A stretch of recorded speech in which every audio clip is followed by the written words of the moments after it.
We're childhood friends, running a trucking business together, a net profit of over $350,000 a year. At the end of year split, he tossed me an envelope with $8,000 cash. Buddy, he said, you don't own the rig. This is for your trouble. I looked at him and his wife, celebrating their new BMW and their new house, and I smiled as I took the money. What he didn't know was that over the years, I hadn't just memorized every route. I had gotten to know every single client. The day I rolled up in my own tractor trailer and snatched his biggest contract right from under him, he completely lost his mind. The late year wind bit hard, kicking up dust that felt like sand against my face. Rick shoved a thick envelope into my hand and clapped me on the shoulder. Mark, my man, it's been a long year. His voice was thick with booze and a condescending sort of charity. I squeezed the envelope. It wasn't thin, but it wasn't fat either. The bills inside were so crisp they felt sharp. Rick, what's this? $8,000. A little something for your trouble. He grinned, showing off teeth-stained yellow from years of smoking and drinking. It was a good year. We cleared $350,000 net. You don't have a truck in the game, you're just riding along, so that's a damn good piece of change for you. 350,000, 8,000. The two numbers exploded in my head, leaving a dull ringing in their wake. My heart plummeted, a lead weight in my chest. His wife, Brenda, clung to his arm, dangling the keys to a brand new BMW. The blue and white logo seemed to burn into my eyes. Mark, you just keep working hard for my Rick next year, and we'll take care of you. Her hand, with its fire engine red nails, fished a set of house keys from her purse.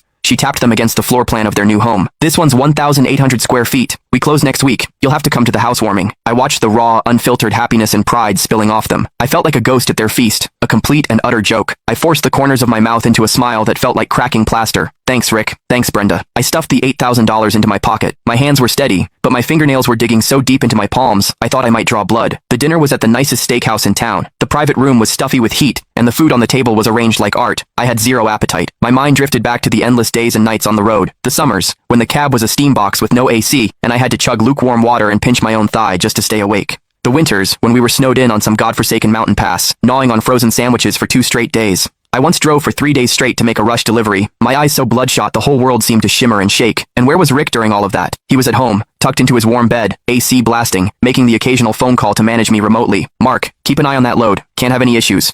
Mark, schmooze the guys at the dock. Get them to move faster. Mark, the client needs a little something extra. You know what to do. I was the one who had to know what to do. I was the one who had to keep an eye on things. I was the one changing tires in a blizzard and laying down planks in the mud, and he was the boss, reaping all the rewards. All